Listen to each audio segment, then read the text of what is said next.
And then we have a second stage of the meeting when the sector are going to talk about how we can collaborate and work together on Kickstart. And you should have been sent a list of those topics, but I will actually introduce each one. We will be, even though we're late starting, we will be finished by 2. I've got a little bit of self-interest here because I'm then going on holiday, so I'll make sure we're finished by 2. Just to introduce myself to this record number of people, my name's Elizabeth Taylor. I'm the Chief Executive of ERSA. I've been involved with the Youth Employment Group and with a very small group that have been having a debate and a discussion around a community-based response to Kickstart. And you may have seen some of the core messages we put out. Anyway, that's enough from me. Anne Kennedy, can I ask you to join us and to give us an update on Kickstart and the announcements that were made this week? Thank you. Hello everyone, I'm Anne Kennedy from DWP Kickstart Policy Team. I'm a little bit intimidated. I've been in a lot of meetings over the past 2 months, but none of this sort of magnitude, so thank you very much. And I wasn't going to do a presentation in that I think everybody sort of knows what Kickstart is, but I'm very happy to sort of give an update as it's built. So Kickstart, £2 billion, creating hundreds and thousands of jobs. It launched on Wednesday, and hopefully none of you missed it, or our press office was doing a terrible job. I mean, it's amazing. We have in 7 weeks stood up a scheme that would normally take nearly a year. So it's not perfect yet, but it's there, and we've started, and we hope by the end of today we've already had 10,000 Kickstart jobs created. So it's beginning to work, but we have more to do and more places to go. The one thing that I thought, and maybe Elizabeth, you can nod if it's a good idea because I can only see you. I thought maybe just going over the payment element would be helpful, because that's the one thing that hasn't really sort of come through strongly up until now. So the payments related to Kickstart are the wage costs of the young person for 6 months, which, depending on age, national minimum wage is around £6,500. There's a wraparound support element of £1,500, and there is a payment, so we only are accepting bids of 30 or more. If you have less than 30, you will need to sort of get an intermediary to lump them into a batch of 30 or more, and an intermediary will be paid £300 per Kickstart placement. So I'm just going to say something about the practicalities around how this works in practice. So because we have kind of stood up very quickly, we had to get the bid process in place first to switch the machine on, and we've done that. And we're finalising now details about how the grant scheme works and everything, but it broadly looks like this. So when the Kickstart placement is approved, Job Centre Plus will gather together some candidates. They will send them along to the employer for an interview. Once that candidate's successful, the employer will receive the £1,500 in the first week of their placement. That's in recognition that some of that money might be for sort of setup costs, whatever that is, protective clothing or a laptop or whatever the setup. But the whole thing, the £1,500 of the kind of setup costs and the wraparound support, is paid in one payment. Then the wages will be paid in 3 instalments, one at 2 months, one at 4 months, one at 6 months. The intermediary will also be paid when the Kickstart young person is placed. the £300. Let me just sketch out what an intermediary does. So it's very disconcerting because I can hear myself now. An intermediary would collect the bid together.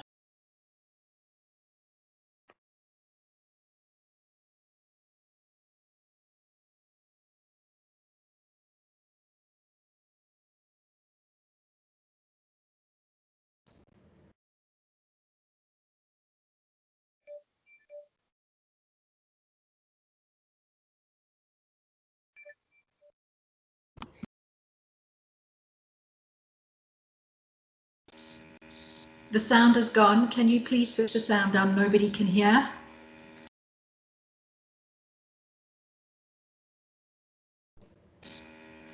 And nobody can hear you. Liz, you're on mute as well. Elizabeth, you're on mute.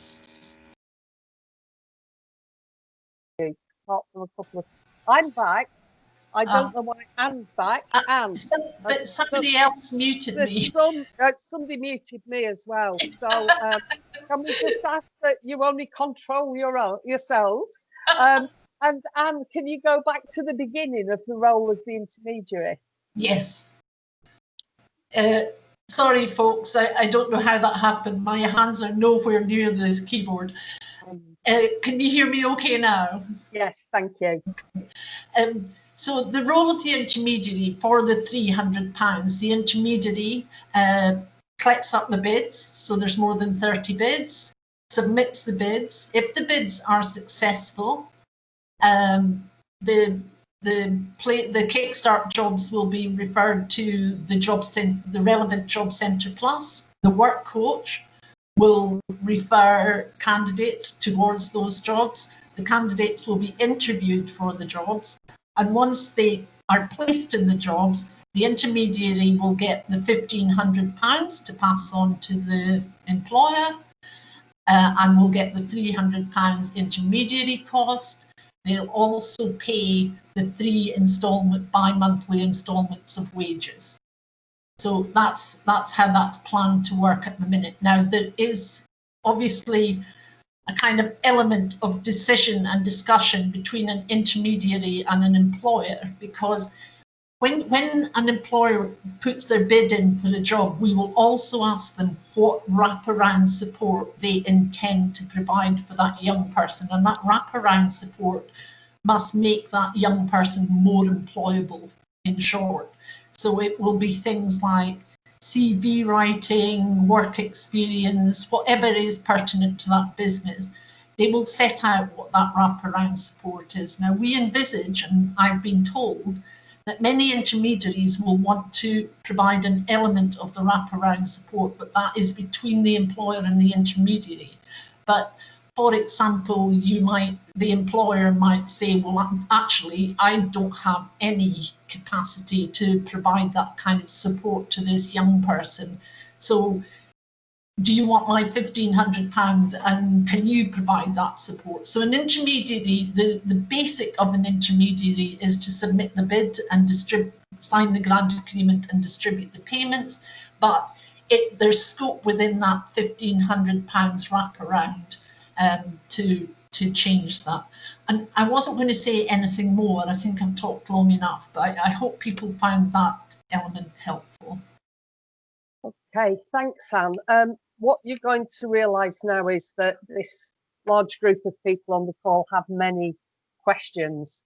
I will ask some, and then I'm going to hand over to a few people who asked a question of ERSA. We had a deadline on Thursday, and what we've done is we've kind of amalgamated them, and we asked for volunteers who were prepared to speak. So if you bear with me, I'll ask the first one. So I'll try not to ask anything that you've already covered. The press release stated that the programme would run till December 2021, although it could be extended. Do you expect to spend the £2 billion by December 2021? And can you just confirm again how many placements that will be for? Okay, So I think £2 billion is, I think it's ambitious. Future Jobs Fund is, so sorry, your first question was 2021. Yes, we expect it to end in December 2021. That's how we're planning at the minute. The second question, spending the £2 billion would require us to have created around 250,000 Kickstart jobs. Now, Future Jobs Fund ran for, I think, about 2.5 years, and it got to, I think, around 110,000. So 250,000 in sort of 16 months is very, very ambitious. But it's not even the limit of our ambitions, because the Chancellor has said, if you create Kickstart jobs, we will fund them. Okay, brilliant. Okay. And at the moment, the scheme is prioritising 16 to 24-year-olds. Is there any possibility that age range could be hired? You know, and older people may be able to join at some point. Yeah, definitely. So we would never want to. In some ways, we're not as in control of this market as you might be for some other kind of work provision. So if you were, for example, in an area where there was a large number of Kickstart jobs, we would open the eligibility out to over 25-year-olds and that kind of thing. So we wouldn't ever run out of candidates for a Kickstart job, and that's why we've left the eligibility quite broad. Okay, thanks. So you're talking about some employers will come to you with 30 jobs, or intermediaries will put 30 jobs together. Is that 30 jobs at any one time or over the lifetime of Kickstart? At any one time per bid. Okay, so that's at any one time. Okay, Yeah. that question has been asked by many people. Is there a sort of template job description available? And what sort of proof is there that this is going to be a new role? So there's no standard description of what a new role is, but there's some guidance within the bid application process online about what it's not. So it can't be a vacancy you advertised last week that has suddenly become a Kickstart this week. But the issue around whether or not the role is additional is really, really complex. So I think we've put some pointers in when it's not additional. That is, you can't convert ordinary vacancies into Kickstart roles. But there's lots of nuances around that. So we'll set some simple tests and we'll do some simple checks. But if, for example, an employer wanted 30 Kickstart people, and we know last week had 30 ordinary job vacancies, we would question that. Okay, that's great. I think what we'll do now is we'll move over to some of the people that have submitted questions, offered to ask questions. If we could go to Scotland first, and to Kate Still, who's the Chairperson of Employment Support Scotland and is from the Prince's Trust. So Kate. Hi. Great event, everyone. Yeah, so how will Kickstart fit with Scotland's Young Persons Youth Guarantee? How will that work? Because the Scottish Government launched their £60 million towards that Young Persons Guarantee. So how will that fit with Kickstart? I think it's quite complementary. I think we've probably met before. We've done quite a lot of work with Scotland, and we meet the Scottish Government every week. And Sandy Begbie, who heads up that scheme that I think you're talking about, I had a chat with him yesterday, and I think we're feeling quite confident that they can complement each other. I suppose it's the practicalities. And I think organisations like our own want to be involved in both schemes, and it's just the practicalities. Is there any further work on that? I mean, I probably have to get into sort of specifics on that, and I'm happy to have that conversation. But Brilliant. In theory, there's no reason. But what I will say to you is I'm the Kickstart person rather than the Youth Guarantee person. So it might be a kind of trilateral, if you like. That's great. I think there's just a commitment from organisations in Scotland who are working in the youth field to actually work on that, to make that work well together. Yes, I think that's right. And I think it's worth a kind of further conversation. So either you can or I will suggest it to Sandy Begbie and co. Brilliant. Thanks for that, Anne. Okay, thank you. Can I bring in Alex Pollock from DWP Solutions, who kindly submitted some questions and offered to ask some of them. Alex, can I go over to you? Thanks, Elizabeth. I think Elizabeth's laughing there because I think I sent her about 20 questions by the end of yesterday. But I'm not going to ask all 20. And I wanted to just focus in on some of the practicalities for people preparing for this opportunity. And I wonder, first of all, if it would be possible, I'm assuming there must be a full text of a grant agreement that will be provided to employers who are involved in the scheme. Could that grant agreement be shared now so that people can see the detail of the expectations that are being placed upon them? And if there's a different grant agreement for the intermediaries, could that be shared as well? So no, I'm afraid you can't see the grant agreement because it's not finished yet. So, like I say, we delivered this at pace, so we had to focus in on getting the bid process up and running so we could collect up some bids. And the very next thing on our list is sketching out what the grant agreement looks like and agreeing it with Treasury. I think the likely date for sharing the grant agreement is towards the end of this month. Great. Okay, but you will be able to share that as soon as it's available, yeah? Yeah. Brilliant, thank you. And then just on some of the practicalities of the programme, obviously there is this requirement to provide training for participants on the programme. Does that training have to be provided as part of the 25 hours paid work, or is it in addition to the 25 hours? And just as well as that, in terms of the training, would it be possible for a provider to provide a qualification such as the NCFE Level 1 employability during the programme?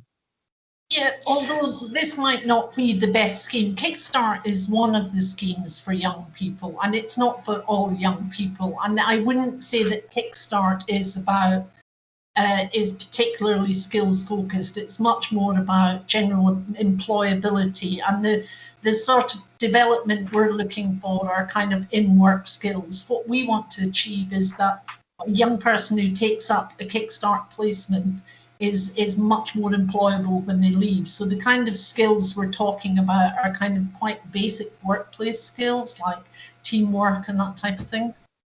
Yeah, but I mean, the actual document that came out the other day talked about things like CV and interview prep. So yeah. Would that be out with the 25 hours of paid work, or? No, that could be within the 25 hours. I mean, we want to, when an employer puts a bid in, we will ask them to set out what wraparound support they'll provide. And we couldn't standardise what that is because there's just such a range of businesses and such a range of kind of elements that could be part of it. So we expect employers to set out what they will do, but its underlying aim is to make that person more employable at the end of their placement. So you wouldn't say you can't do a level 1 in employability skills, because that very much is about CVs, interview skills and all that type of things, but has the benefit of also giving them a qualification? Well, if that makes sense, and if it's containable within the £1,500 kind of wraparound support, that would be fine. I must say as well that if an employer wanted to offer a young person more hours, they could pay them for that as well, so they could make it into a more full-time job too. Okay, thank you. Just on some of the detail of what was actually released the other day as well, it makes reference to the fact that if you don't have 30 jobs placements available, that you could partner with other organisations like similar employers, local authorities, trade bodies and registered charities. But can I just check, does that mean that training providers from the private sector and the voluntary sector, charitable sector, could actually register as representative bodies for this scheme? Yeah. They can. Okay. And one other thing on that then, it made reference in the documentation the other day to people signing up with existing representative bodies and talked about local authorities, chambers of commerce and trade bodies. Yeah. Does that mean that they're already recognised as representative bodies without having to submit? No. And actually it's coming through a bit in the chat. So do you mind if I just cover off this point? Intermediaries and employers and businesses will go through a kind of due diligence check as part of the bid. So there's no separate being approved as an intermediary and then going out to collect up 30 jobs. You will collect up 30 jobs and put in your bid, and at that point the jobs will be vetted, the companies offering the jobs will be vetted, and the intermediary will be vetted. And it's all those kind of usual due diligence checks about, you know, are you registered as a business and are you established business and those types of checks. But that happens as part of the bid process. There's not a separate intermediate. Okay, that's great, thanks. And I've got one other question for you before I stop, and this is something that Elizabeth and I have been trying to get an answer to for the past couple of weeks. You might not know the answer to this, but it's something that we think is important to clarify ultimately from DWP, and that's on the 20th of August, Mims Davis did an article in Personnel Today, and in it she said that it's key to improve the regional access to the Kickstart scheme. So we're using an additional 150 million for the DWP Flexible Support Fund to help set up a vital network of youth hubs across the country to support young people where they are. Can you just explain how the youth hubs will link into the Kickstart scheme itself and how that 150 million pounds of DWP Flexible Support Fund will support the youth hubs? Yeah, I suppose the short answer to this is that we do have a kind of youth policy division, and I know they're putting together youth hubs and they work with us closely on Kickstart. I don't know exactly the details of how they'll work, and I don't think there are very many yet. But of course we hope they'll be helpful, but I don't know more than that just now. Anne, do you want me to come in and help a little bit? I mean, I'm involved in those conversations. So I just anybody to jump in and help you is good when you're facing 300 people, I think. Youth Employment Group Secretariat, we're working closely with JP Marks and others at the DWP on these youth hubs. There's planning to be 37 in the initial phase, but what you're thinking about is actually it's going to be work coaches, so job centre work coaches co-located within partners. So you'd imagine, I mean, I haven't sort of, gone through all of this, but those work coaches would be the ones that then refer young people on. So it's really, a youth hub is a different form, a different way of delivering Job Centre Plus services. And Kickstart would presumably be part of that. But I'm really happy to sort of fill you in, Alex, on some of those details. Brilliant, thank you. All right, Elizabeth, that's me. Okay, thank you. Thank you. I'll just pick up on some of the things that have come up in the chat before we go over to Ian Kerr. But people just want clarification. The jobs can't start in November. Yeah, is that right? Yeah, the first placement, sorry. Yeah. And we know about when the intermediary or the employer will be paid. How quickly will the young person be paid, and will they get universal credit until they receive their first wage? So we hope the young person is just paid a wage, and the normal it will be treated like a normal job. And the host organisation, the employer, is the employer of the young person, not the intermediary. Is that right? Yes. Yes. Okay. And then Elizabeth, yeah. Can I just jump in? I think Petra Kennedy has shared her screen or his screen, so that we're just seeing somebody else's screen. Just wanted to flag. Okay. Thank you. I'm busy looking at my notes, so thank you for that. Another question that I just lifted out the chat was, is Job Centre Plus the only entry point? So I think one of the things that has been asked of ERSA in the preparation of this meeting is, what if a young person approached an employer and the employer was prepared to take somebody on? What would they have to then kind of detour back through the job centre in order to get to that employer? So I think this is something that has scope to grow. So to get this scheme up and running very quickly, we have focused initially on young people who receive universal credit.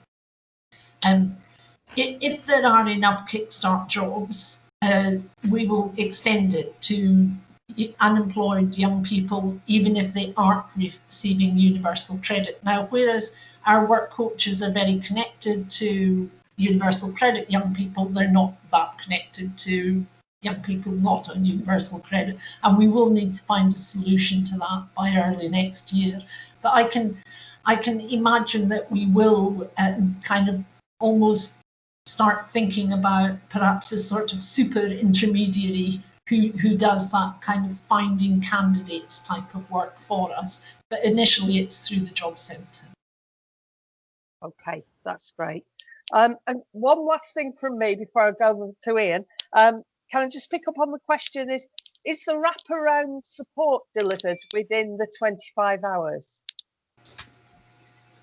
Yes. It depends what the wraparound support is. You know, the wraparound support could be a pair of Wellingtons, you know, so there's some setup costs and there's some, I mean, the key thing about the wraparound support, and the thing we always talk about, and the thing people always told me about, is that you can't leave that young person to their own devices. You have to support them through the experience and get them coming out of the 6-month placement in a much better position than they started. And that's the kind of essence of what the wraparound support should be.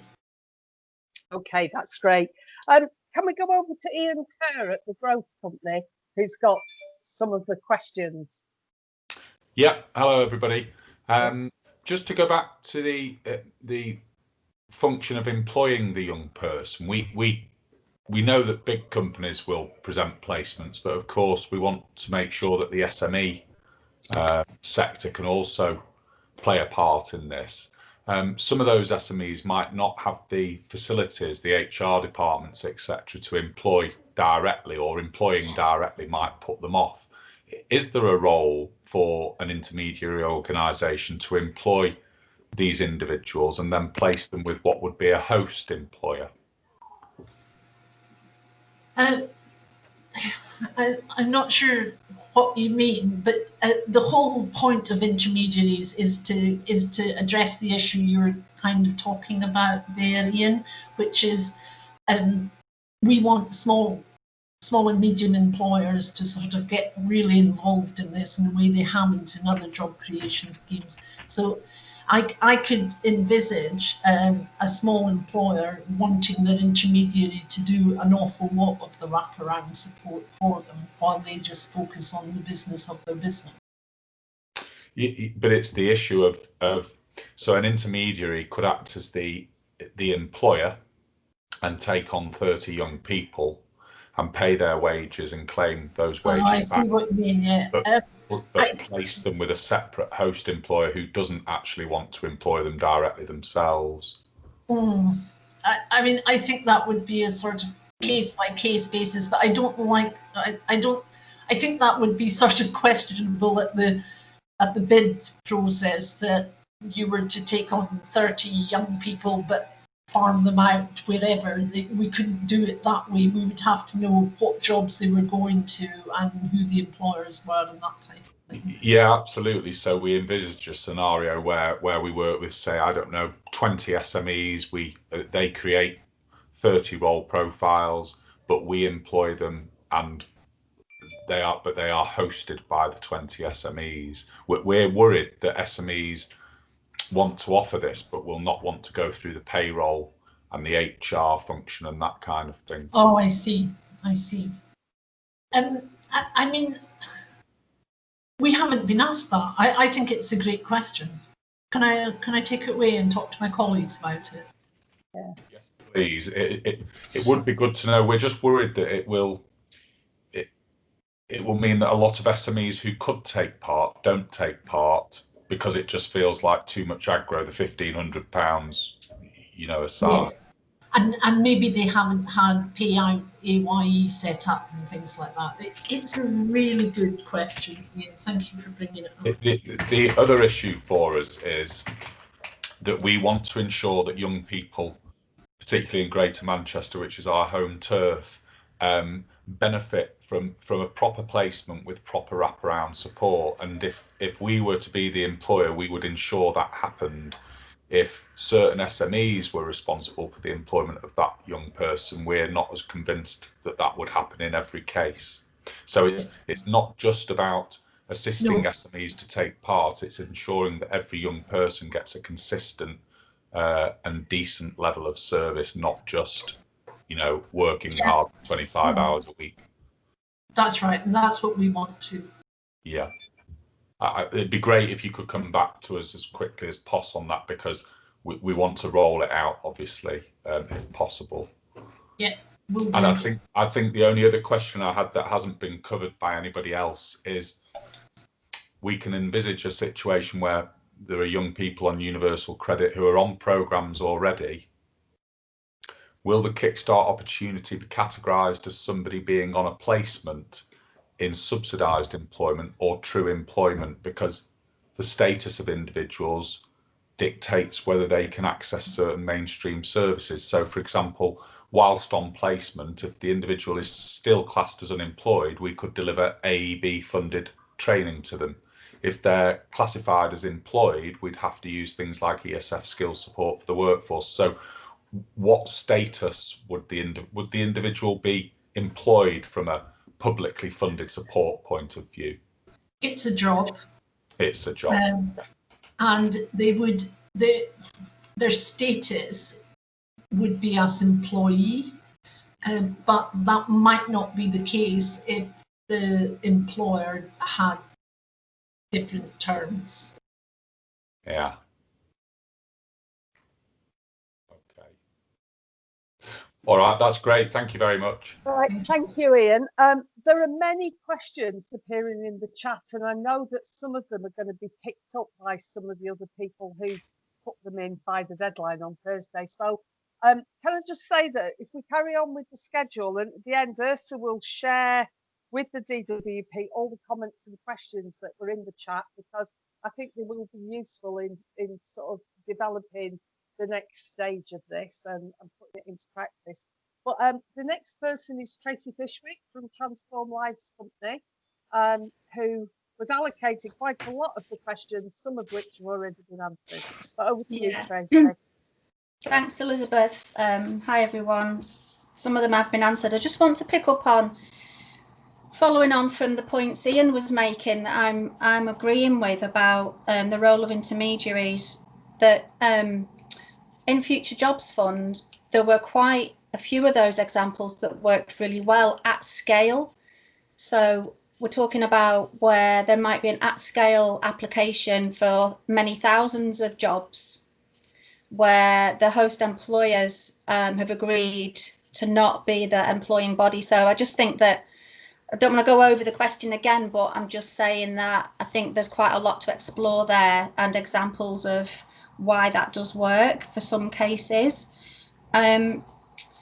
In terms of at-scale applications, I'm thinking in terms of city regions and that kind of scenario.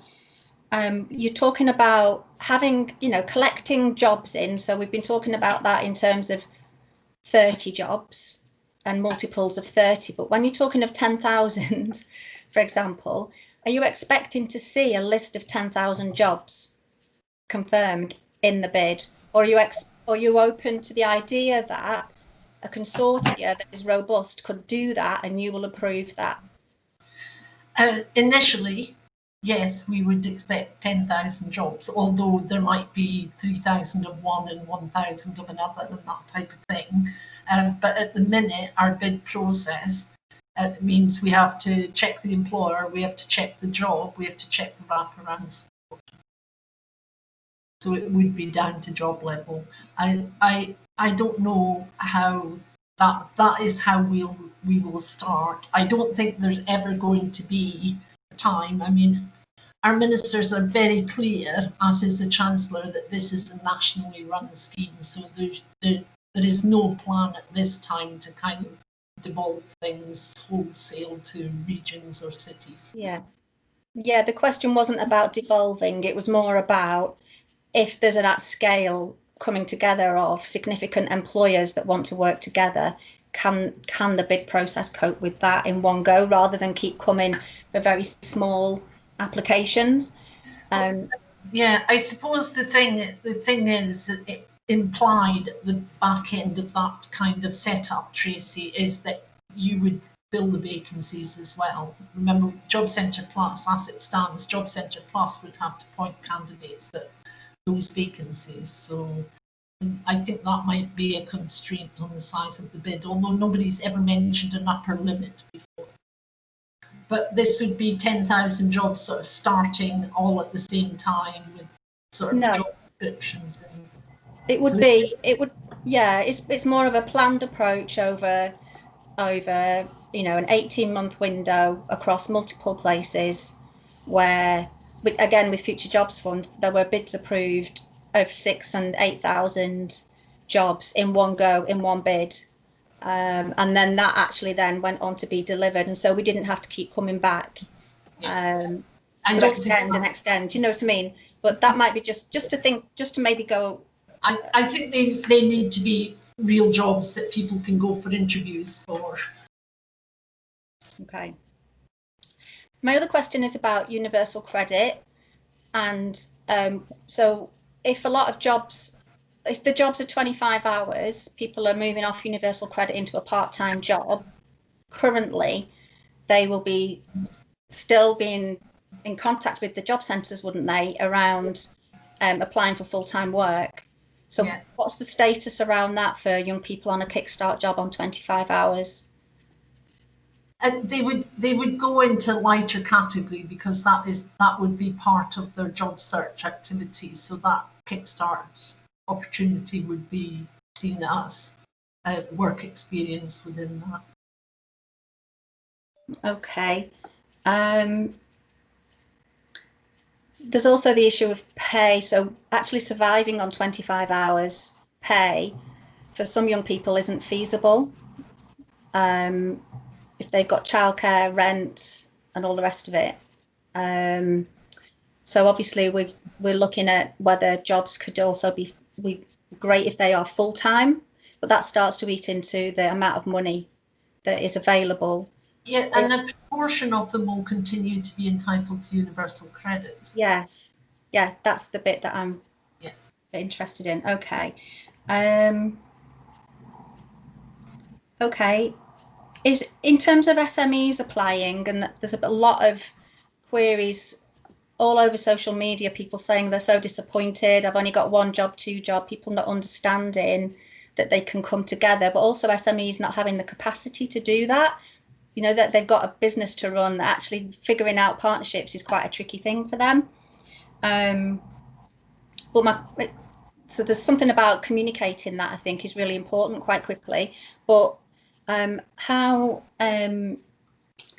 if SMEs come together and apply for 30 and then in a few months' time they've got another 30, is it a fresh bid, or is there an option to sort of jump the system a little bit and just say they've got some more and carry on? Yeah, so at the minute it's a fresh bid, but this is one of the kind of issues. We know we've kind of got this up and running and we have more work to do, and that's one area that comes up a lot. I mean, you could skip certain stages, like if you dealt with the intermediary before, are they pre-approved and that type of thing. So that's definitely a thing on my list just now that we need to start thinking about. I mean, I suppose the way to think about this is the bids opened on Wednesday. We've got a good chunk of bids, hopefully about 10,000 jobs by the end of today. And next week people will sit with these and say what sort of things are coming in, what do they look like, did this rule make sense, does it make sense to process it this way, because we just have to see what we're getting in and react to that. But the point you made about intermediaries is a common one, and we are thinking about. The important thing is, for us, we don't want any small or medium business to be put off creating Kickstart placements, and we will do what needs to be done to make sure that that doesn't happen. Yeah, right. And my last one is about when you mentioned about the wages being paid at 2, 4 and 6 monthly instalments. If there's an intermediary involved, is that the wages going to them at those instalments? Yes. And so then in a way we're expecting those intermediaries to bankroll the pay for people for 2 months in arrears, because the young people will need to be paid, won't they? Yeah. Yes, and the employers would be paid exactly the same way. So you get your £1,500 up front, and then you get 2 months' wages, then 2 months' wages, then 2 months' wages. So an intermediary doesn't necessarily mean that they're the ones drawing down the wage. The employer could draw the wage directly from you. No, the intermediary. No, the intermediary would. The intermediary who enters into the grant agreement with DWP, so the payments are made to them for the intermediary to pass on to the employer. Right. Okay. Okay, thank you. I'll let other people. Thank you. Thanks. Thanks, Tracy. We're going to go over to Fiona Barrett at Genius Within now, please. Hi there. Thanks, everyone. Oh, yeah, I just wanted to ask a few questions really around disability support. What assurances do we have from with access to work that disability support is going to be in place before a young person starts their placement? If it's only 6 months, I think a lot of us on this call recognise that sometimes it can take 4 to 6 months for reasonable adjustments equipment to get into place, which is just not going to work when we've only got 6 months. So how's that been worked through, and what assurances have we got that we're going to get that in place before the placement starts? I'm really sorry, I've got to answer my door when I'm the only person in the house. 2 minutes.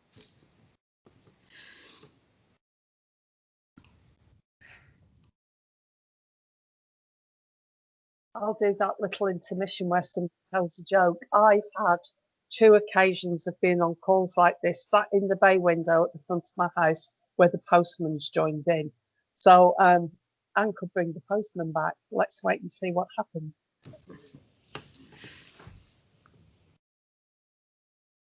But she hasn't yet.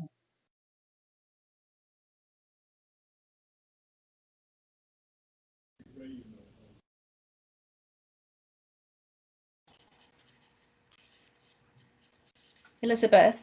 I think any good jokes, Tracy? No, I don't know. I'm terrible at telling jokes. I'm just thinking it'd be great if we could maybe have other conversations together as interested parties. There's a lot of people here with a lot of questions, and maybe we could think about bringing people together. Are you able to do that? Yeah, we ERSA is definitely able to do that. And one of the things you'll see on I think the questions that went out with the Eventbrite is people have asked us if we could do some kind of Kickstart event. We're going to call it a conference, but we could do some headline stuff. We could get the next stage of the information, and then we could put people in virtual rooms, whether it was on regions, common interests.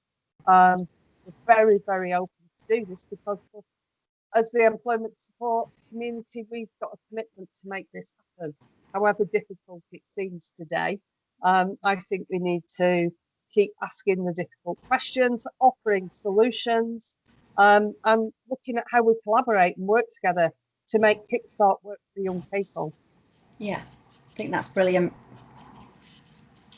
Really.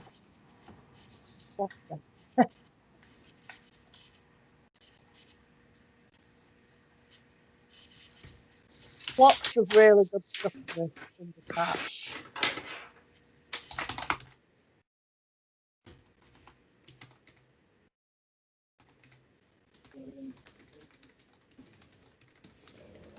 Elizabeth, I don't know about anyone else, but I can't actually access the chat. So do you want to read out maybe some of the questions or conversations that might be happening? I don't know why you can't, so I will I'll see if Laura behind the scenes can open that up. The chat for me is popping up on my screen rather than being the usual flow. I'm not quite sure what that's about. Can you see the meeting chat now? No. It's just come up in a different format on my It could be because of the number of people, but I just wondered to fill the time whether you wanted to say what people are talking about. Yeah. I think Anne may have said that she was back. Oh, Anne, please carry on. Hello. Fiona, please carry on the conversation with Anne. Fiona. I'm so sorry.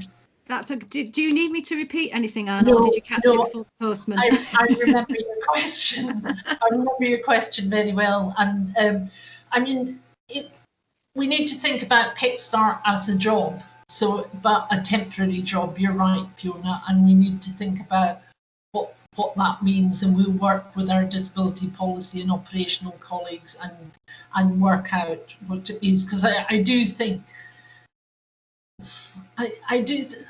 the temporary element's an important one. So yes, we need to do some thinking around that, and I'm sure my disability policy colleagues already have been. I just haven't caught up with them yet.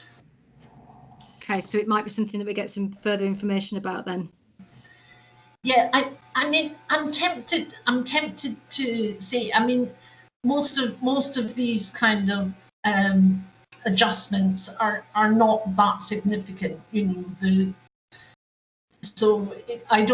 I feel that maybe it's not massively an issue, but if it was a huge adjustment, I take the point that employees might feel it's not worth it.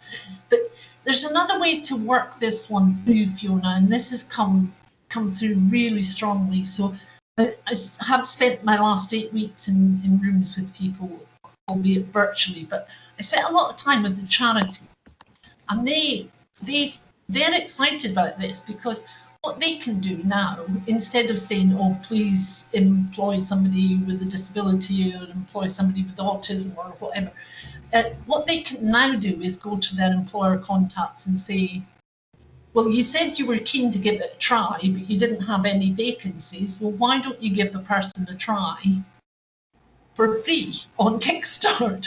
You know, so there's a kind of upside to this, because it would be perfectly okay for a charity to put in a bid, and those bids be aimed at people with a certain type of disability.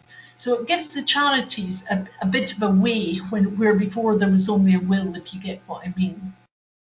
I do, and actually that kind of follows on really to what I wanted to then ask, which was around, and Ian's touched on it as well, and it's great to hear that, you know, one of the aims of this scheme is to get people to be more employable, and I think when we look at people with disabilities and barriers to employment, it is about that additional support, and it's about, you know, what assurances again do we have that wraparound support is going to be appropriate. So you mentioned the intermediaries and the due diligence that people are going to go through, but, you know, is that going to be rigorous, and who's going to be assessing whether those needs for a disabled person are taken up, and secondly, that it's not just going to be employers kind of taking on the easier job placements, and which can often happen in schemes like this, and leaving people who they may feel require more support. So, you know, in what way are we going to be targeting and supporting people with disabilities? So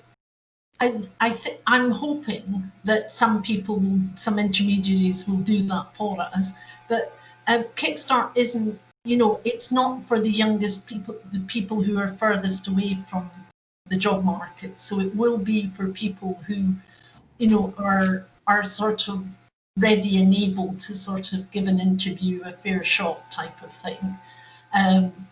So it's not, Kickstart isn't the only scheme on the youth provision landscape, and it's really for a person who's not too far from the work, you know, from employment. So it wouldn't be for everybody. It's not our intention to, you know, solve all of the kind of disadvantaged groups in one go, but we hope that we can include them, and we hope with intermediaries being able to go out there and actually create jobs that they can have some success in that area too.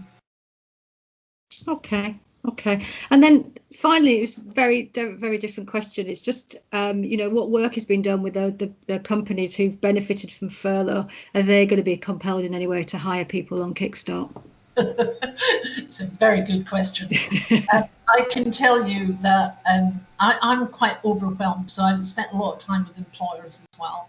And I'm quite overwhelmed by their kind of give back attitude. So I think you'll hear soon about an employer who is giving back by creating a large number of Kickstart jobs and not taking government funding for them.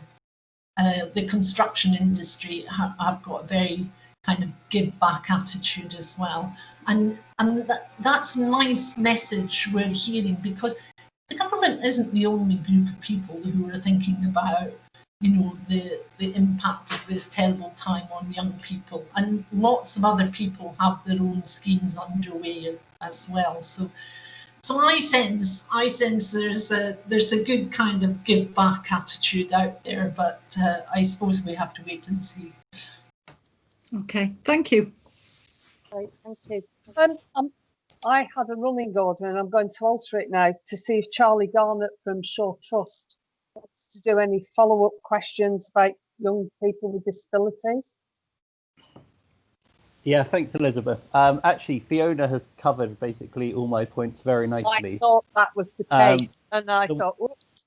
Yeah, which is great. So thanks, Fiona. The one point I would just make is I would say slightly concerning that it could lead the scheme, maybe if there's not a bit more focus on disabled young people, it could lead to that disability employment gap for disabled young people coming even bigger. So if there is anything on that, Anne, or any more thinking on what support can be offered on those fronts, I think we'd be really keen to see it. Yes, absolutely. And it's not that we're looking to widen the gap. We're not. Hopefully it's good news, but Kickstart isn't there to narrow that. That's not its primary purpose. We hope it doesn't widen the gap, and we'll work hard to make sure it doesn't, but it's not the answer to that particular policy challenge. Yeah, thank you. Okay, right, thank you. Can we go to John McDonough?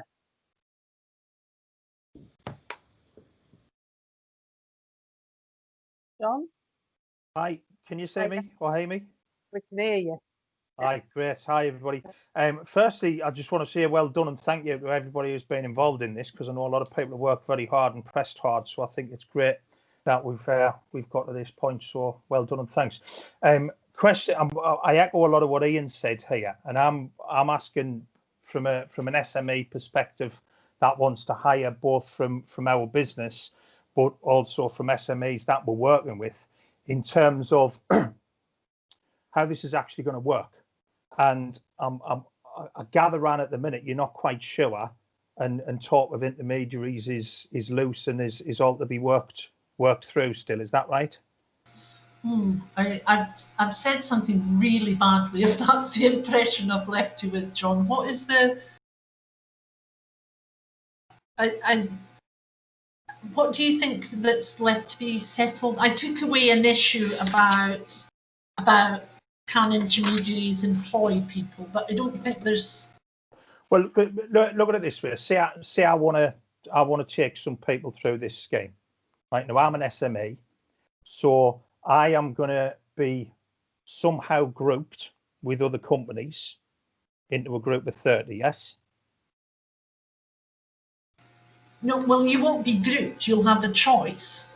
If you have a Kickstart, if you have less than 30 Kickstart jobs, you'll go on to Kickstart side and say, oh, if you've got under 30, you'll need to operate through an intermediary. Now, because the scheme hasn't started and we haven't cleared any bids yet, there are no approved intermediaries.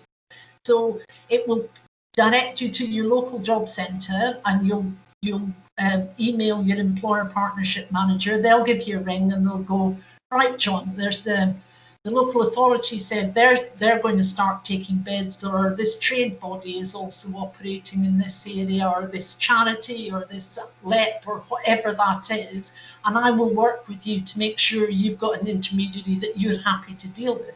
Because we know that SMEs were actually quite put off by a kind of dominance of public-based intermediaries in Future Jobs Fund, and that's why we've broadened it out as far as we can. So, and actually what you could do is get together with a couple of your SME friends, and one of you could be an intermediary for the, all of you.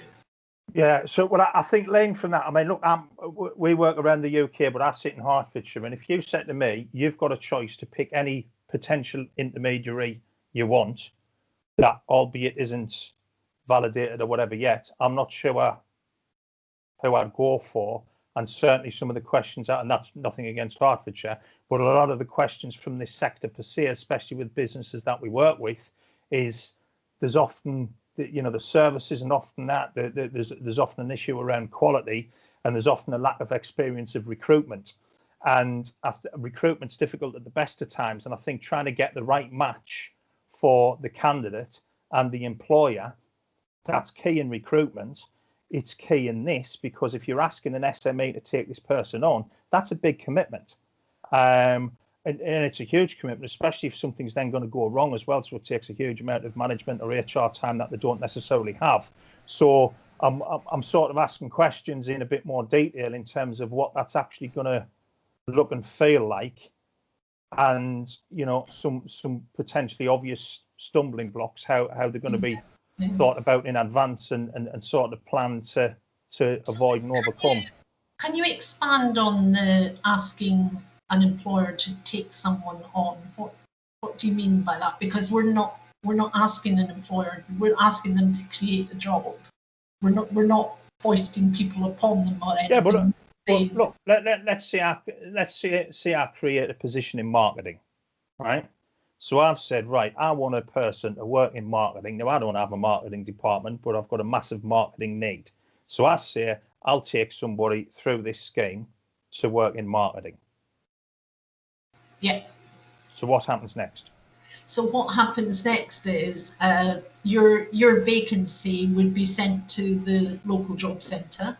Yeah. And it would be on a database that the work coaches can access. And the work coaches would go, actually, Bob and Susan and whoever else look like a good fit to that. They would message them through their journals, and they say, a Kickstart opportunity's come up in marketing. This is something you said you were interested in. Do you fancy going for an interview? And then I would get you a decent field of people, but not an overwhelming field of maybe 5 to 10 people. And they could send their applications in. You could discount 5 of them because they didn't appeal, and you could invite 5 to have a chat with them. So in theory, that sounds great. In reality, it very often doesn't happen like that with any other scheme. So what is it that we can do to be different this time with this? I don't really know what to say, John. What hasn't worked in that respect? What's gone wrong? So we will often, and I don't want this to be a down down of job centres around the country, but we'll often work with employers who are struggling to hire. So they've used the job centre, they've used local training providers, etc., and they can't get the people that they need. Okay. So they're already a bit disenfranchised, to put it politely. They're under huge pressure. They will absolutely have a need. There's an incentive to make this work. But, I'm thinking of a lot of the clients that we've dealt with even in the last 12 months. I think if I went to them and spoke to them about this, not that that's my job to do, I'm not sure how many will be overly enthusiastic of the process that people have touched upon earlier. Okay. So what do you think would make it better? What is the ideal model in your mind? Well, I think there's a number of things, because I think there's also become an element of confusion, or I've certainly got mixed messages, and this isn't a criticism, but from when you said earlier about this is pretty basic, we want people to get basic teamwork skills, etc.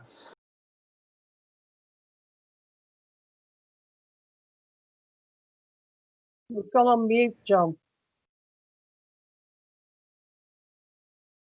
Right, sorry. Where I don't know what happened there. Yeah, so, I don't know how far that got, but there's if we're trying to get people who are pretty employable anyway, and you've got to get them into that system, it's about how that match is made in a bit more of a sophisticated way than maybe what you would expect from a job centre or a very, very basic. So you think other people other than job centres should be making those decisions and providing those recruitment? Well, we'll put it this way, let me be as clear as I can be, right? Unless there is an absolute miracle, right? A lot of job centres are going to struggle to do this, and that's not a criticism of them. They're just going to. And if you speak to businesses in a confidential environment as we do, a lot of them will say we cannot get what we need.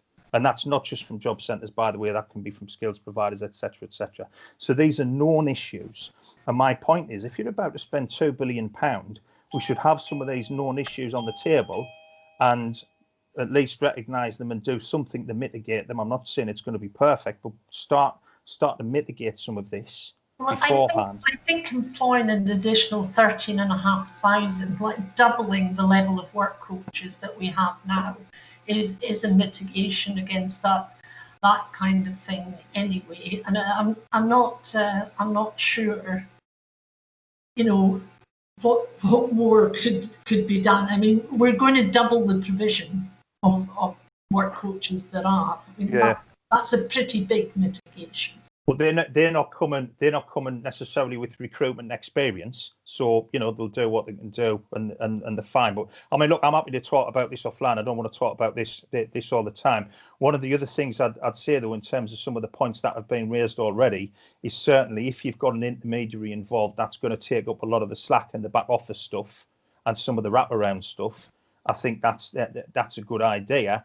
But the question then is around the quality of that, because it hasn't always been there. And if you've got organisations who think, right, this is a cash cow for us, and the candidate doesn't get what they need, or the employee is getting a bit let down, you know, it's not going to make this have the effect that's envisaged or hoped. Okay, well, point taken, and we do hear this about work coaches quite a bit. I'm going to say in their defence, they do fantastic work every day, so I'm not sure I completely. Oh, listen, this is not a dig. Right, it's not a dig at all, and we see them do some fantastic work, but you can't ignore the reality from what you get from employers, and that is sometimes filtered. Yeah, so let's park that, because I don't think we're going to resolve it here. But thank you, I've heard the points you've made. Okay. Right, thank you. Thanks, John. Anne, thank you so much for this session. We know we're giving you a good old grueling here. But I hope you're realising that this is a large group of people who really want to be involved with this and do want to make it work. Daniel from DePaul Charity, you've got a question. Do you want to just come in? Yeah, thank you. So Anne, I'm afraid I was on a previous roundtable call with you. I'm not stalking you. I'll leave off after this. I know, you look familiar. And it is quite a similar question to the one I asked last time, and it would be good just if you could confirm and maybe provide a few more details on things now we're a few more weeks down the line. So DePaul works with young homeless people, as I'm sure everyone can imagine. I know you are actually, Daniel. I've worked with DePaul before. Oh, brilliant. That's great to hear. So you'll know that homelessness can make it hard to get a job, to hold down a job, and actually stay in a job over the long term. Yeah. So DePaul are approaching this as something we really want to get involved in. We're already talking to businesses about it. Good. First question I'd have is, So previously suggested that it might be the case that an employer or an intermediary could specify that they wanted to work with specific types of young people. Yeah. So young people are homeless, for example. Is that the case? Yeah. Yeah. So people like because lots of charities and organisations like yours have built up their own employer network, and we expect you to reach out to your network and say, actually, this is an even better offer than we've been able to discuss before, because you can give this a go, and some of the costs of employing that young person will be met by the government.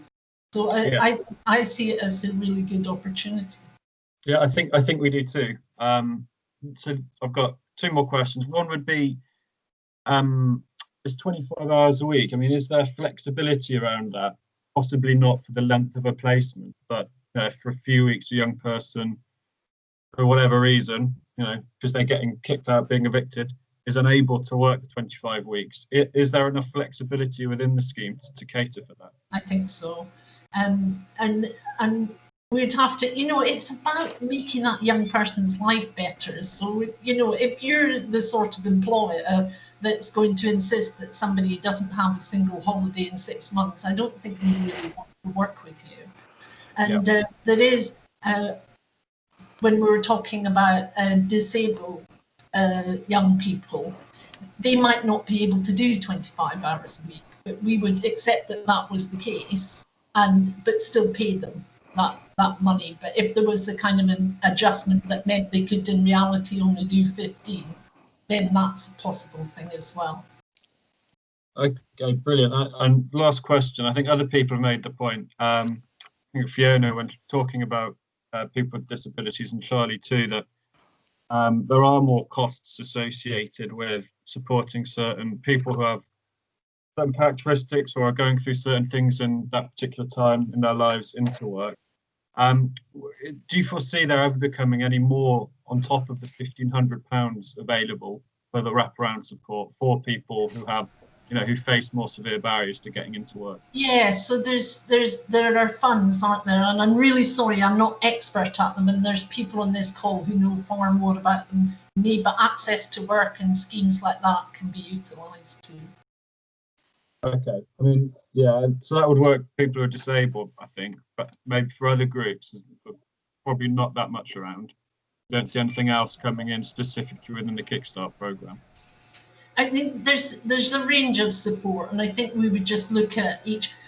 What we're aiming for is a good work experience for that young person, and there's more than Kickstart to address that. So, but there are funds and locally and nationally that could be accessed. Right. Okay, brilliant. Thank you, Anne. We will. Hey, thank you. Can I bring in Joe Ingold, please?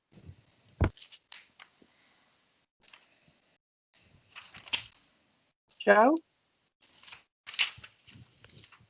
Yeah, I'm here. Right, sorry, Elizabeth. Can you hear me? I was Yes, I couldn't get my mic on with all the flurry of notifications coming through, which is great. So thanks, Elizabeth. So as a number of people on the call will know, I've done a lot of research on employer engagement, both in the UK and elsewhere. And I've what we read your know. reports, Drew. Thank you, Anne. That's really great. It was wonderful when someone's actually read it, and I'd love to, to talk to you after this event, and if there's anything, anything I can do to sort of provide further insights and sort of constructive recommendations. But what I wanted to say were two things really. So firstly, we know that in aggregate, employer engagement, so not just participation, but actually a sustained engagement on a sort of longer term basis in employability and skills programs is actually pretty low in the aggregate.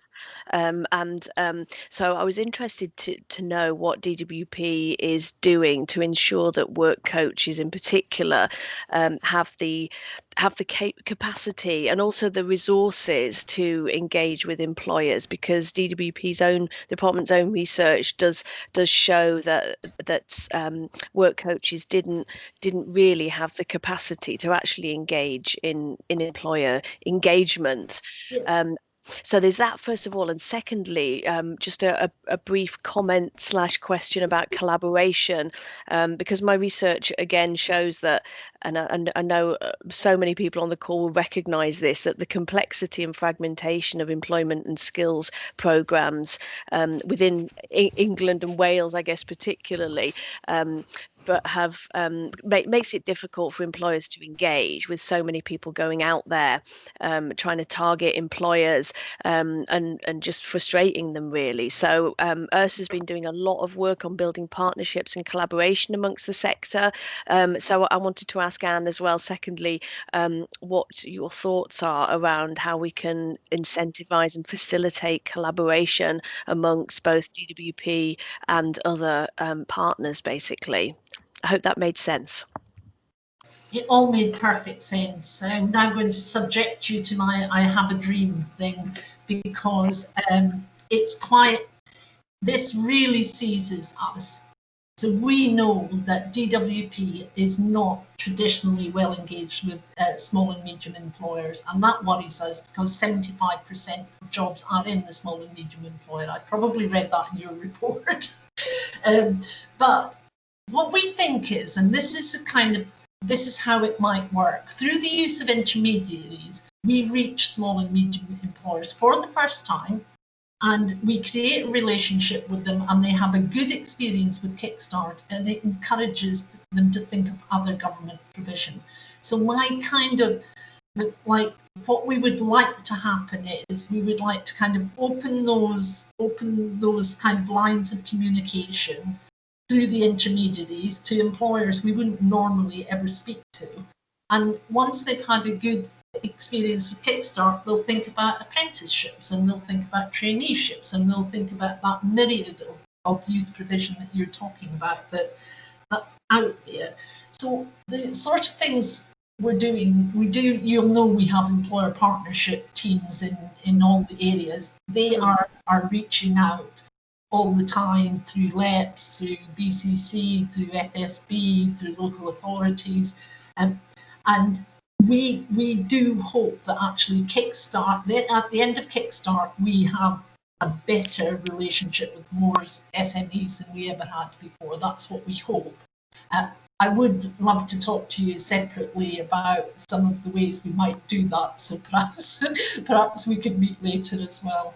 Please, that would be great, Anne. I would appreciate that, because I've definitely got some thoughts on that in terms of how we can make that happen, rather than, and my colleague Tony Carr, who I've been working with, who's very passionate about this topic of employee engagement as well. So we've been doing a lot of work for the most of this year so far on that, and the thoughts about how we can make it happen rather than hope that it organically comes about. So we need to be a lot more coordinated in how we approach employers. So yes, please, Anne, let's I will talk. move on from my naive enthusiasm and talk to you and get a real plan. Thank you. Appreciated. Thank you. Right, thank you. Can we go over to Gavin Owen at GMCVO, please? Thanks, Liz, and hi, Anne. Most of the questions you've covered already, and thanks, especially around the intermediaries.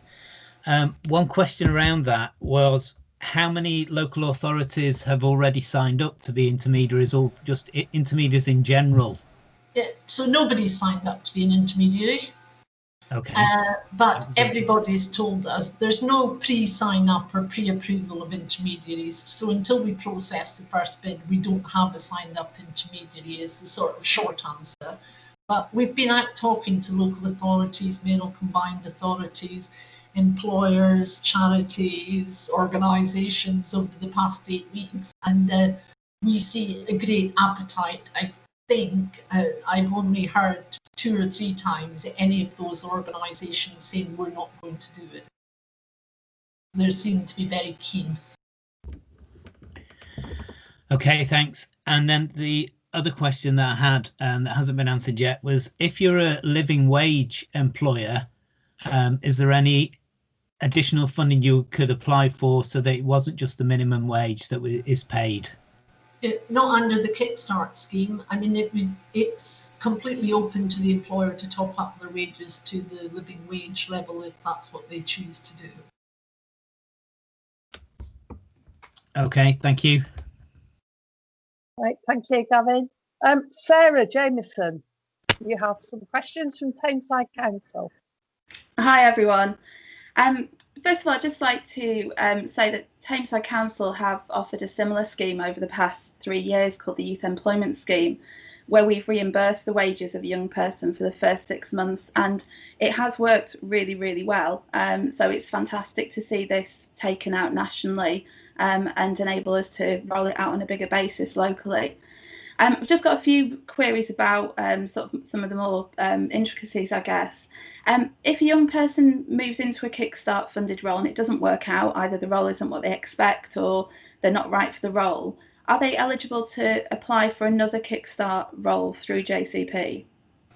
Yeah, in short, yes. I mean, this is quite a sort of big area for other things such as fraud and everything. So if an employer was constantly losing people, or if a young person was not settling in any of the Kickstart roles, there's more to do. But on the other end of that, Sarah, we completely accept that it's got to work for the employer and the young person, and if it's not, let's not labour that. Yeah, okay. And with the work that we've done, we do a lot of work to try and make sure that the roles are sustainable, you know, so that young people remain in work. I do have a concern that, you know, with the £1,500 up front, that might encourage an employer to actually move on to a different young person rather than keep someone. Is there going to be anything brought in to encourage employers to make the roles sustainable past the 6 month period? No. It's not the primary objective of Kickstart. The primary objective of Kickstart is to get good work experience for that young person. But the wraparound, like one of the really important elements of the wraparound support, and I'd love to talk more to you about your programme actually. It hasn't come up at the meeting before, so I'd love to hear about it. Yes, that's right. One of the things about the wraparound support is that you cannot have a young person get all enthusiastic and having been placed and then come to the end of their 6 months and just return to whence they came. You know, we need to support them towards the end of their placement and say, well, if it's not permanent here, what else is out there? And let's get going and let's get into interviews and that type of thing. Okay, all right, thank you. Just 2 more questions. So, with the referrals from the job centre to the job, where an intermediary is being used, will the candidate referrals be made to the intermediary or directly to the SME employers? To the SME. Right, okay. And I appreciate obviously due diligence will be made around the intermediaries, which I think is really important. But if something happens to that intermediary, say it's an organisation that goes out of business during that period, what would happen in that instance? Well, we would have to pick it up, essentially. Okay. All right. Thank you so much. You're welcome.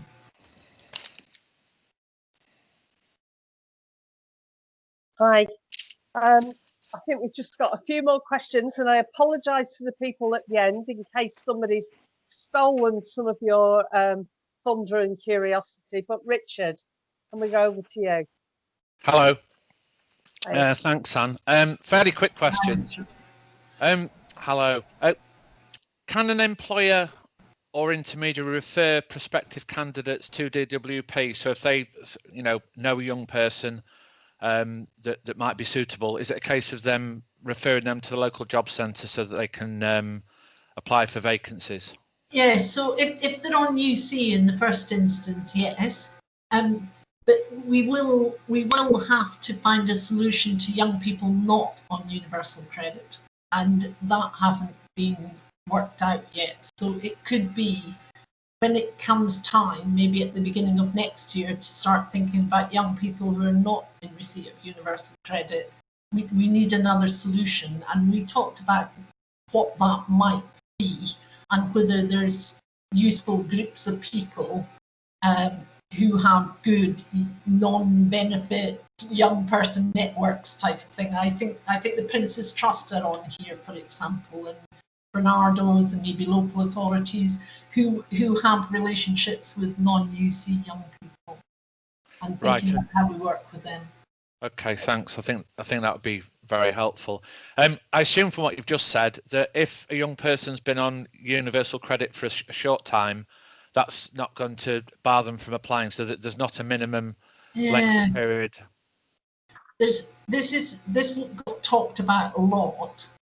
So the kind of policy is that they must be at risk of long-term unemployment, and so we worked that through. So if you've been furloughed since March and you just come off furlough onto universal credit in October, would you then have to wait for March to become considered as at risk of long-term unemployment, especially if you've been furloughed and eventually made redundant from one of the really badly hit sectors?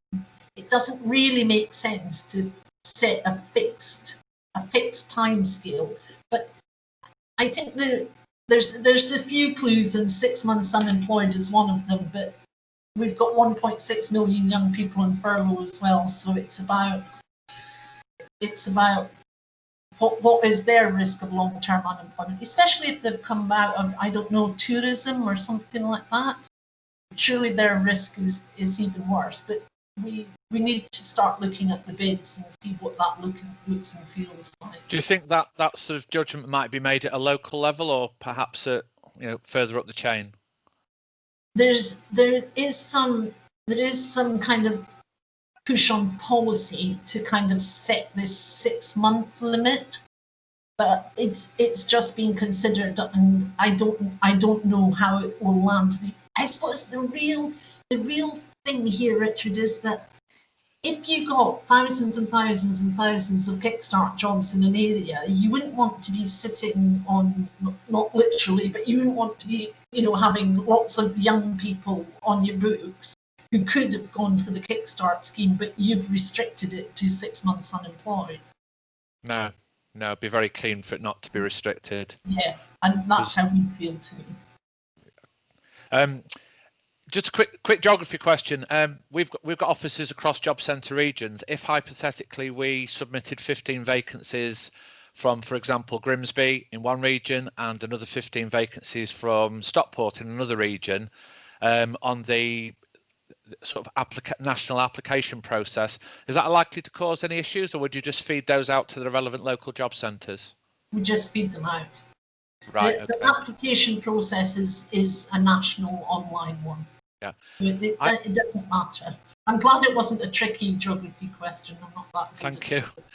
Final question. I actually went through the application process without pressing submit, and I found it sort of quite easy to understand overall. Although I do need to read it again. But I don't know whether you've got a little bit of time. But are you able to spend a couple of minutes talking through that process again, sort of in terms of what information we as intermediaries might need to put on that form before we submit it? So just as the intermediary, so it's kind of, I'm going to describe it worse than you, Richard, because the last time I saw it was a PDF. So you will go on register. You'll need to give you the details of your company, your company's house registration number, details of the jobs, descriptions of the jobs, descriptions of the wraparound support that you will provide with the jobs, and I think that's probably about it. And then submit it, and you will be checked. 3 things really get checked. 1, are you a reputable company, and are the company employers offering the jobs reputable companies? And that can be done. We've got a tool to do that called Spotlight, and that's done quite automatically and quite quickly. We will then check that the jobs are truly additional, which is more challenging, but it's things like they weren't just vacancies last week in your company, and they can. And you'll need to kind of provide, we'll check that the wraparound support that you are offering improves that young person's employability. And if all those things are true, so when you first submit your bid, it will tell you, we've got your bid and we're thinking about it. And I don't know what the cycle will be, but we're hoping it's probably between a week or 2 weeks. We can come back and say, we're very happy with your bid. We've referred your jobs to the relevant job centre classes in Grimsby and that other place you mentioned. And then work coaches will match candidates to those vacancies. Employers can sift through their application forms or choose to interview them. They can interview them and then place them. As soon as they're placed, you get £300 for you as an intermediary, and you get £1,500 to give to the employer. And then, and that's sort of how it is. Is that the sort of thing you meant, Richard? Exactly. That's been really helpful. Just one quick follow-up. In terms of the vacancies, what detail would you be expecting to see? Would you expect it just to see Fred Bloggs Limited clerical role, or or would it, and the location, or would there be more detail that you'd expect than that? Yeah, I think so. It's a free text box at the minute, and I think that's in recognition of the breadth of jobs that we're hoping to get in. We might be able to standardise them, but I think it would be the sort of a kind of overview of what the duties were. So I don't know if you were. I'm going to describe a job really badly now. I don't know if you were going to work as a personal assistant in an office. You'd need good communication skills. You would be expected to, I don't know, answer phones, set up video conferencing, that kind of thing. Just the main kind of, almost the way you would advertise the job, I think, is the shorthand. Thank you very much. Okay, thanks, Sam. We have one more person who was on the agreed list, with a few people with their hands raised. If you can bear with us for a few more questions, then we'll be really grateful. But we're going to go over to Alex Warren at the Wise Group. Yeah, thanks, Elizabeth. I think pretty much everybody's stolen the thunder and taken the questions, which is great. And I think there's been some really good. So that's good, absolutely good, because there's been some really great questions on this. I found it really, really useful. I think the only one left that I've got scribbled here that I'm, unless I've missed it, I've not got a solid understanding of, is how the scheme might be able to interact with some of the existing programs, but across the UK, so the Work and Health programme, Fair Start Scotland in Scotland, and you've repeatedly talked about the roles being jobs, the status being employed. Treat Kickstart as a job. So if there was a young person on, say, Fair Start Scotland Work and Health programme, and there was an opportunity for them to take up one of the roles, would that work? And would it work in terms of, and obviously some of the employers, I'm sure, will want to do this beyond a 6-month placement, a 6-month role. And I had some questions which I think Joe had asked and you'd responded to around whether there was any opportunity for employers to do things or incentivize things beyond the 6 months. But even on the basis that an employer wanted to interact with Kickstart, create a role, and then someone from Work and Health programme, Fair Start Scotland, who was eligible, moved into that, can they interact freely, these programs? Yes. Or they can. So yes, I mean, we've done some worked through examples where we've been working on something with the Department for Education. We haven't done the Work and Health thing, but I hope the principle's the same. So the way we see Kickstart is a $2 billion kind of spacecraft, if you like, that comes and lands temporarily on employment provision and then takes off next December, and it must not harm any of the other programs. So some of the things we talked about. So we talked about these young people from at-risk sectors that have been made redundant. So if I was in tourism and travel and I got persuaded into a Kickstart job in construction, so there I am, I've gone into construction, and actually, surprisingly, I really, really like it. And I want to do an apprenticeship. So you just stop the Kickstart, go apprenticeship. An apprenticeship is a better provision for that person. They've made the decision, so it makes it didn't make any sense to go, no, you must complete your 6 months Kickstart, just stop and go on to an apprenticeship. It's better for you, it's better for your career prospects, it's the right provision for you. So we don't see any barriers. I mean, I guess the only thing is this kind of policy notion of being at risk of long-term unemployment. If you've already been on a provision, it may have reduced your risk sufficiently for you not to qualify as being at risk of long-term unemployed. I think the thing we do think about a lot is we must try as hard as we can not to spend this money on jobs, getting jobs for people who might have got a job for themselves, or most likely would have got a job for themselves. So I don't think we haven't created any barriers is the short answer, Alex, but have I worked through every example of every provision? No, but there's nothing in Kickstart scheme that would stop it. Okay, no, that's useful, I think. And I suppose one of the scenarios I was thinking about is whether there's a financial barrier because a provider might get an outcome payment from the DWP or the Scottish Government when they place someone into a role. Usually the trigger point's 13, 26, 52 weeks.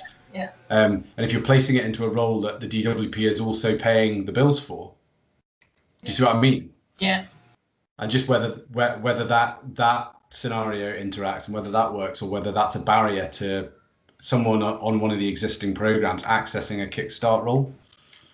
Yeah, I mean, I've seen a kind of something in the chat about that. So again, if we just talk about the apprenticeship thing, you would stop paying for the Kickstart and you would go on to the apprenticeship payment scheme. So one would stop. You couldn't, for example, maintain your Kickstart money whilst utilising some other provision.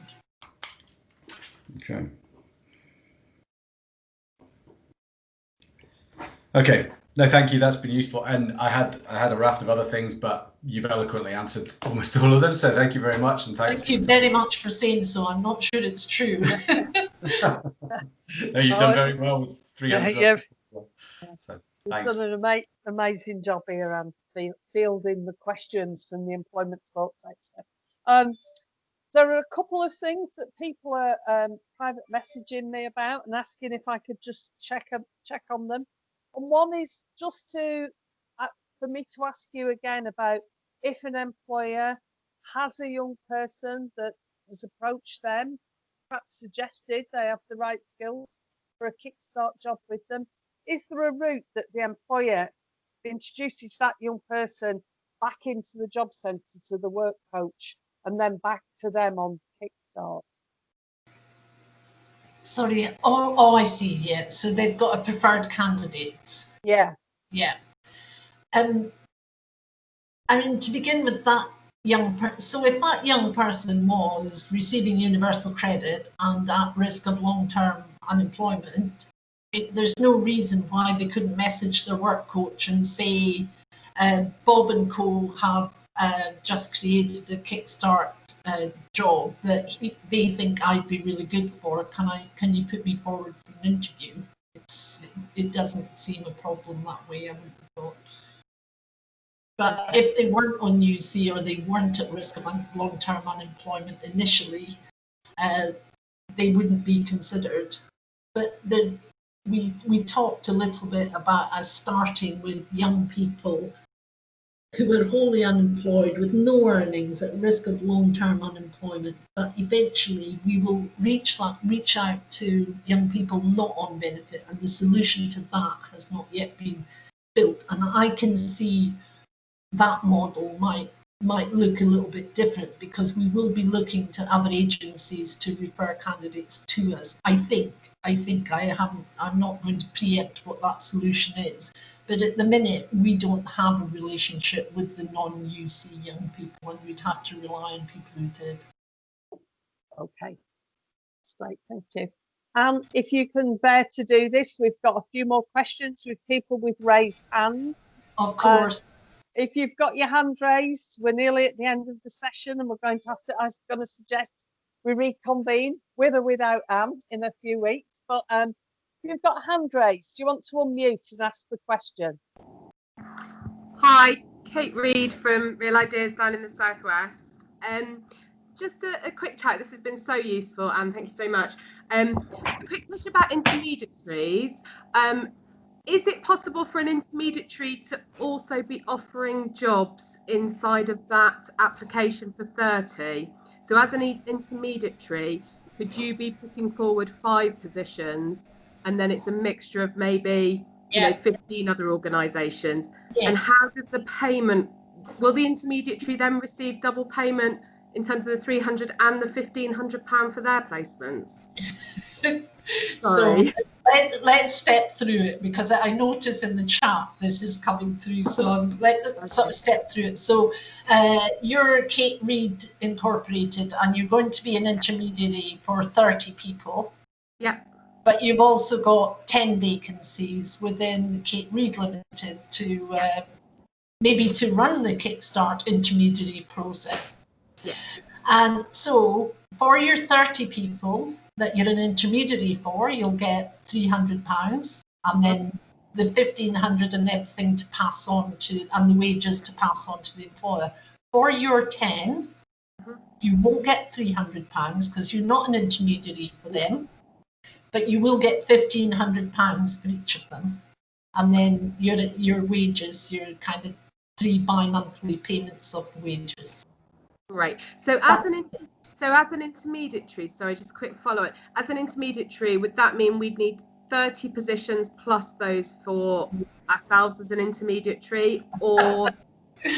Sorry, no, I know it's all. That is really funny. That has not come up. That is a great question, because technically you do have 30 vacancies. You just want an I think that's fine. I think that's fine.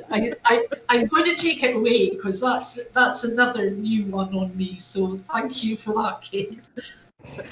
You're very welcome. Thank you very much. That's been very helpful. Thank you. Hey, have we got anybody else with a raised hand? Hi, my name's Andre Burwood. Hi. Hello there. Sorry, I've got a bit of feedback. So my question was regarding an employer representative stroke intermediary. So my service is based at Battersea Power Station. We represent hundreds of employers, and we are setting ourselves up as an intermediary to provide a service to our employers on site who are interested in being involved in the scheme. I went through the application process and noticed that I had to list all the employers that would be included, which could be more than 30, but that was the minimum application. My thoughts in putting forward the bid is that we would take responsibility to fill each placement as we do on site already for all the vacancies that are actually created. Would that be a problem? This questions for Anne. So does this, Andre, does it, are you saying that you could kind of divvy these people up amongst companies that weren't listed on the bid? So we would provide the recruitment, wraparound service and in-work support for everyone that we put into placement. Okay. That's the type of service that we provide anyway. But we would be ensuring that the people that access these were those that were furthest away from the labour market and ones that wouldn't normally would be considered for some of the jobs that we've got on our development. Okay. So we're kind of got a different target audience, don't we? Because our Kickstart young people are quite close to the labour market. They're ready to take it. And if you wanted to provide all of that support, then you would have to come to an agreement with the employer or wherever you were posting the young person, that they would give you some of their £1,500 to do that. And you couldn't help somebody into a job with a company that we didn't know about, because we have taken the sort of legal responsibility for that young person's you know, that young person is working for a reputable company. So we wouldn't want Kickstart jobs with companies that we hadn't vetted.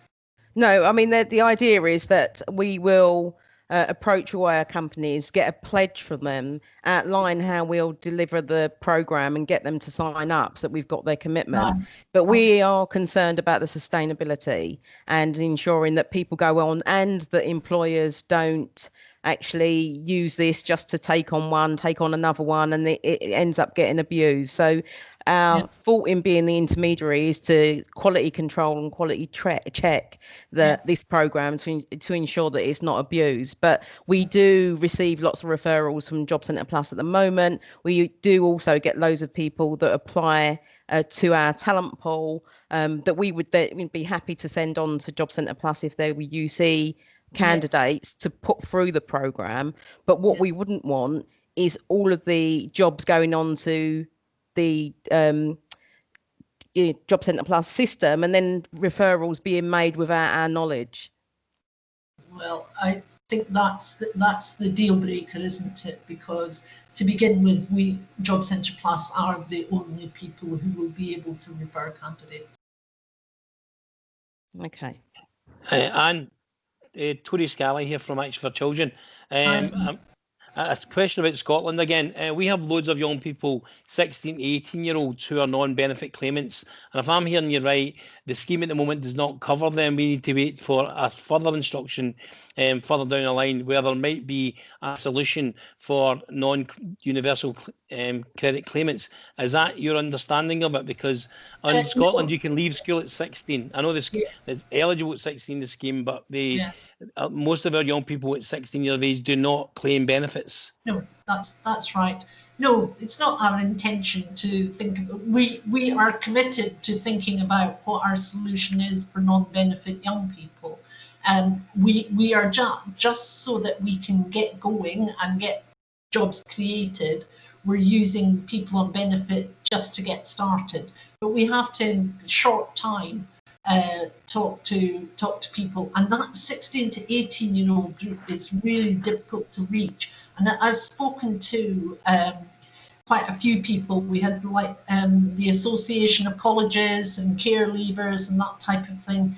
And we will need to find a way of reaching that kind of 16 to 18, because they don't turn up on benefit that often. The numbers are very low, and we would need to find a way of reaching them. So you're absolutely right, but it's not an optional extra. A way will be found. Yeah, because you mentioned Bernardo's Action for Children and Prince's Trust. We all work with 16, 18-year-olds at the moment who are sometimes the most excluded. And like everybody's here, we're trying to do a matching system between employers and our young people. But I understand the first stage of Kickstart's not really geared to that, as per your last response to the last person there. So it's just how quickly we can find a solution to a large number of non-benefit claimants here that are very important in terms of moving on to progressive opportunities. In terms of just a last week question, a wee bit of detail around the 30 jobs.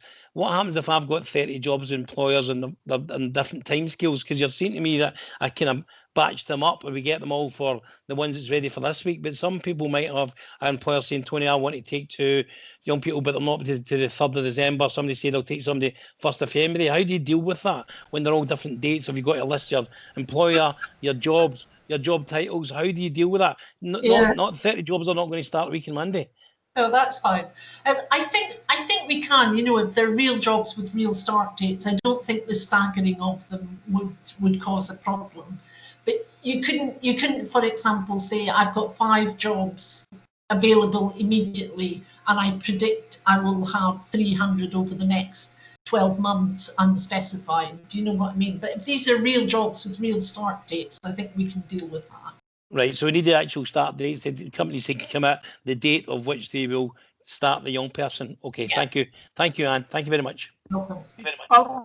Ola here from Paddington Development Trust. Hello, my name is John Westby from Clarion Housing. Just to pick on the question that was asked earlier on by Elizabeth. I work with a housing association, and we want, as far as we can, to try and assist our residents and communities what we would like to do potentially is identify young people who are unemployed and are fully eligible, refer them to JCP for re-referral back to ourselves to vacancies that we've identified. Is that feasible? I'm not sure what that scenario is, John. So is it somebody you already know and you already employ them, or? Yes, we work with young people in any event. This is what housing associations do. We identify our residents or communities and we work with them to support them into work. Kickstart is an ideal way of doing this. So we would know the people, we would then know that they're eligible, and then we want them to come back to ourselves to support them further through Kickstart.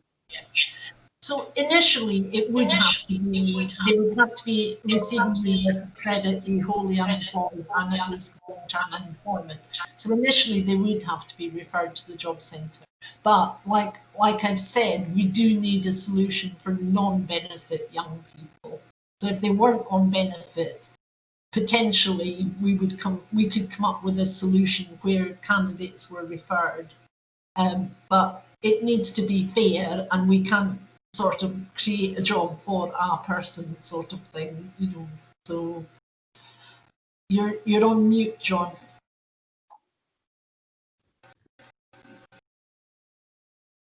The intention would be that these people are fully eligible, because we would check them our end, and then we would refer those eligible people to JCP for their eligibility to be checked, for re-referral back to ourselves to continue with the support. Yeah, I mean, that's fine, but I'm sorry, the echo's so bad I can't focus. I mean, to start with, yes, you'd have to go through Job Centre Plus. I think there has to be other solutions as we go forward, and potentially that was it. The abuses under the Future Jobs Fund were about people with no sort of government involvement creating vacancies, identifying their own candidates and placing them, because there was no oversight of the kind of thing, and that kind of arrangement probably won't work.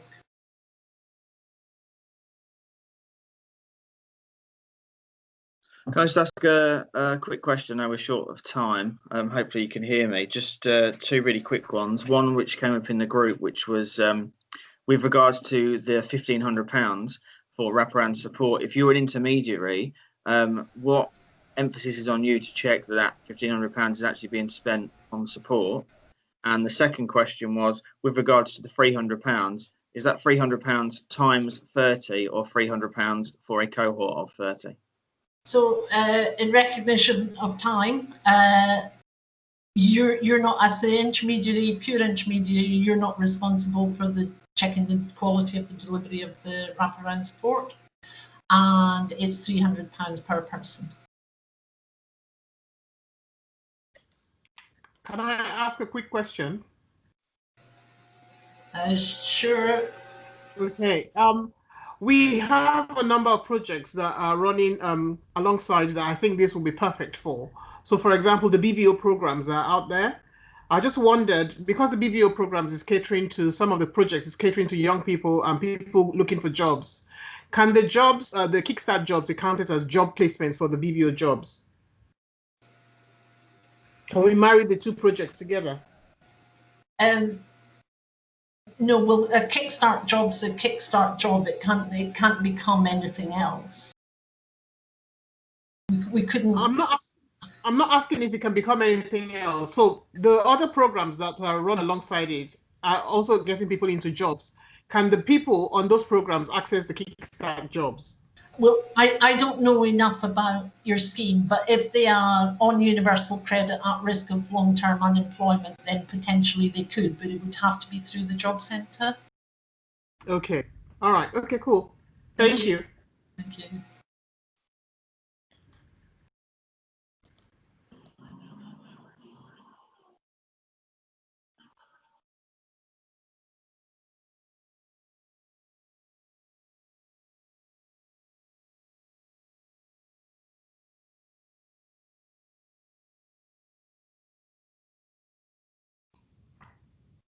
Elizabeth, it's probably over to you, I guess. Unmute.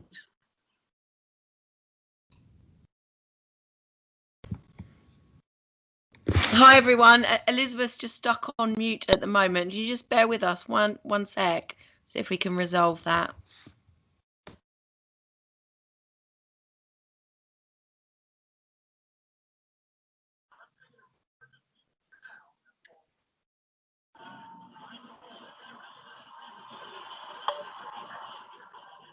Hi, I hope.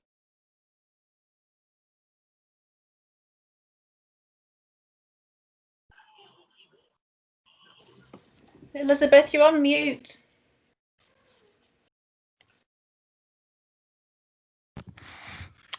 Hi everyone. Sorry, we're just having a few technical issues with the mute on Elizabeth's. Yeah, button. it's somebody else is muting me. Can you hear me now? Yes, that's good. Brilliant. Right. Well, it's a mystery because it's like somebody hovers over my microphone and mutes me, and it's not me. What I'm going to suggest is that we reconvene in 2 weeks, probably the week that starts the 28th of September. Many questions, a great debate, lots to still talk about, but I'm aware that people are leaving the meeting, but I've had some private messages suggesting that's what we do. So we will reconvene on either the Monday or Tuesday of the 28th or 29th of September. But thank you, everybody, and a huge thank you to Anne. You've been amazing, and it's been really helpful. And I bet you're really glad it's Friday with the weekend ahead. So thanks, everybody. And yeah, we will reconvene with or without the DWP. We'll have a little conversation about next steps offline. Okay. Thank you. Thank you. Thanks, Thank you very everyone. much. Thank you. Thanks. Thank you very much for organising this.